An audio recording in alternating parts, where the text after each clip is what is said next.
This year has given us some very good movies already.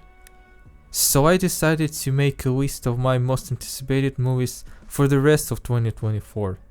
This list will contain 12, well, technically 13 films, you'll see what I mean.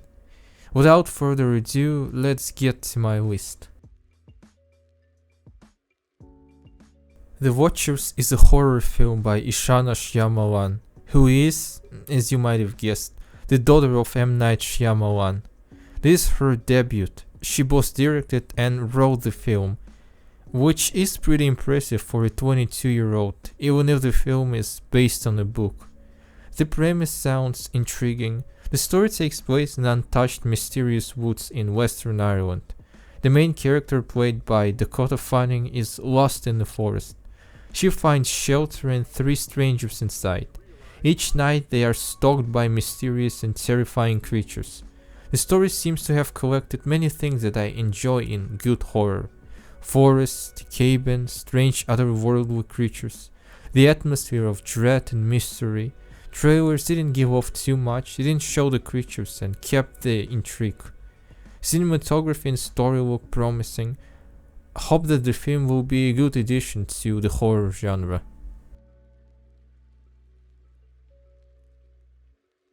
I'm still not convinced that Inside Out needs a sequel. The first film was a great and self-sufficient story of an 11-year-old Riley and her growing up. She is not a little kid anymore, she moves to a new place with her parents, which causes her a lot of stress and anxiety. She leaves her old school, home, friends that she had, and has to practically start a new life. It is a very relatable coming-of-age story for pretty much everyone, because everyone goes through some kind of change in life, and sometimes change can be pretty painful. All the adventure happens inside Riley's mind as a metaphor for her internal struggles. If we exclude the part inside Riley's head, it is a very grounded and realistic story. The situation with Inside Out is similar to Frozen. Frozen was a good personal story of accepting yourself that didn't need the second part, in my opinion, for the main conflict was resolved in the first movie. But Inside Out has an advantage. Unlike Frozen, it is gonna be a very small story in scale, like Riley trying to make new friends in her school. Seems pretty mundane, but can be very hard. I'm willing to give Pixar a chance and hope that the film will actually be good. I really want this to be good. This saga is Kevin Costner's passion project. Horizon is planned to be a 4-chapter story, with the first 2 chapters being released this summer. 2 movies cost $100 million. The first chapter premiered at the Cannes Film Festival and received mostly negative reviews from critics. It's not really hard to explain. The 3-hour western drama is not everyone's cup of tea, obviously. Horizon Saga already received criticism for romanticizing westward expansion, which was a horrible time in American history. Colonizers and smallpox brought by them killed tens of millions of Native Americans. Millions of black people were brought to North America as slaves. Knowing how dark modern westerns are, I don't think Horizon will romanticize that period of time. On the contrary, I expect Costner to portray the horrors of slavery and the Civil War. In any case, these 2 films are gonna be very interesting theatrical experience since big budget western films are pretty rare these days. The 2 Quiet Place movies were decent. The first one was definitely better than the sequel in my opinion. The atmosphere and cinematography are the best part of the 2 films. Day 1 is the story of how everything started. While writing the script, I realized that we essentially don't really know much of what happened in this world. How the apocalypse started and who are these creepy creatures that terrorize humanity. So far this film looks pretty interesting and I am intrigued to see how everything started. The super anticipated sequel to my favorite animated franchise ever. Okay, I'm kidding, sorry. Deadpool and Wolverine is exactly the kind of movie that the MCU desperately needs right now. Their cinematic universe has been on a decline since pandemic, and the last film, The Marvels, spectacularly failed at the box office worldwide. People have been losing interest in this film franchise. The fact that movies and even shows weren't really good did not help certainly. Deadpool and Wolverine premieres exactly when it has to.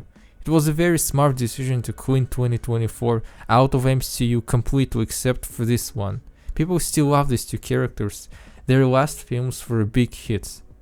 And even though I think Logan should have been Jackman's last movie as Wolverine, I'm excited to see this character again and how he and Deadpool will eventually end up in the MCU. The future of the whole colossal franchise might depend on this film solely. If this film somehow bombs or at least underperforms, then Disney might as well just shut the whole MCU immediately.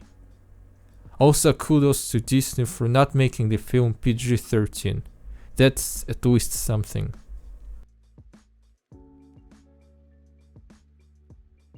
First two Alien movies are some of the best horror films ever created. The third and fourth were decent too in my opinion, even though they aren't as beloved as the first two with the general audience.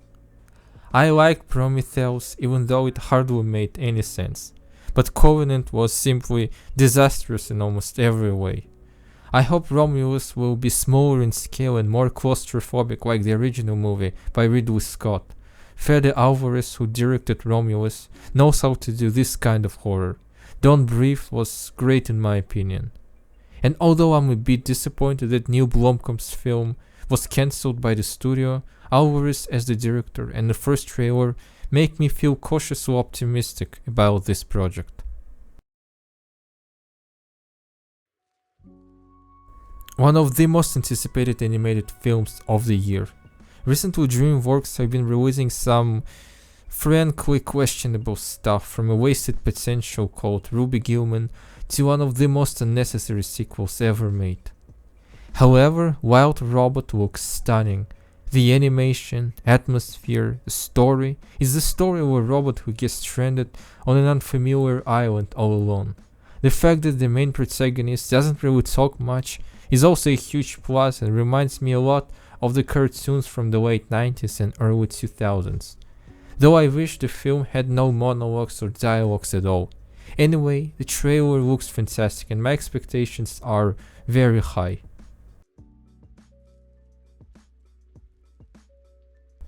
I really think the first one was an amazing self-contained story that was only nominally based on DC comic books and didn't require any continuation. But 1 billion at the box office could not haunt studio executives in their dreams. The fact that Todd Phillips returned to direct the sequel is certainly a positive sign. The premise sounds creative. It seems like most of the movie will take place in Joker's head, while he and Harley Quinn, played by Lady Gaga, will be trapped in Arkham Mental Asylum together. I expect this film to be a delirious fever dream with a lot of old music, great cinematography, and of course, great acting. Venom: The Last Dance is the final part of a beloved superhero franchise. Okay, that's another joke, I'm sorry. Disney wants and needs money after their post-pandemic original projects fell flat on their faces. Moana was originally supposed to be a Disney Plus show, but Disney decided to repurpose it into a theatrical film. Anime studios do this all the time. This is not some new and unique strategy. However, in the case of Moana, Disney didn't just stitch the first few episodes into a movie. Disney turned a possibly 8-episode series into a film that will be less than 2 hours long. If one episode was 20 minutes, then at least a quarter of the show was cut, which doesn't sound too bad, but still makes me feel extremely cautious. Since it was supposed to be a show, Lin-Manuel Miranda didn't return. His work with the first movie was superb. Animation doesn't look great judging by the first teaser, but I really want to believe that this movie will be good. I know that there is a huge chance it will be disastrous, but I want to hope that it will be decent. I love the first Moana, probably my favorite modern Disney film, and there is a lot of room for exploration in this universe. I'm excited to see Moana in theaters, although I wish it remained a series. Now with this one, I genuinely don't know what to expect. There is nothing so far besides this one concept art. We don't even know what style it will be. Will it be a 2D animated film, or will it have this strange 3D style similar to Blade Runner Black Lotus? Anyway, there are a lot of questions. So far, anything which was not directly based on Tolkien's writings, and rather on some appendix to his books, wasn't really good and looked like an expensive fan fiction. The fact that The War of the Rohirrim is an animated film makes it stand out and gives me a glimpse of hope that this film might become somewhat decent. Even if it won't, it's still an interesting case that I'm excited to see. I can't wait for the first trailer to arrive, to at least take a look at the animation style. I am very curious.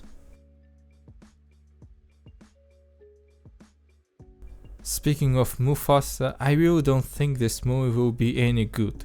The only reason I'm cautiously curious is because it is directed by Barry Jenkins, who you most likely know by his A24 film Moonlight, which received an Oscar as the Best Original Picture of 2016. I'm curious how much creative freedom over this story Jenkins will have. Mufasa has a big advantage over the 2018 remake because it is a completely new story not based on something previously existed. So there is a lot of room for creativity, for telling an actually compelling and dark coming-of-age story. Think Moonlight, but family-friendly. However, with Disney projects, most directors usually become just studio puppets. If John Doe directed the Aladdin remake instead of Guy Ritchie, I'm sure nothing would have changed. Teaser of Mufasa doesn't really look good. CGI looks cheaper than previous time. I assume this one costs less than the 2018 remake. Anyway, I would really like to see what this weird project will turn out to be. And finally, my most anticipated film of the whole year, it's Kraven the Hunter. Okay, I'm joking again, sorry, this is the last time, I swear. My actual most anticipated film of the year is Robert Eggers' remake of Nosferatu. Eggers is one of the best horror directors working right now. His The Witch with Anya Taylor-Joy was great. I initially didn't like The Lighthouse that much, but after some time I realized that it is the best horror movie of the last 10 years from an artistic perspective. Knowing Eggers' style, I'm pretty sure that Nosferatu is gonna be a great film. I'm very excited to see it on the big screen. It's gonna be a fantastic theatrical experience for the fans of the horror genre, from one of the best directors working in this genre today. This was my list of most anticipated films for the remainder of the year. Share your list in the comments.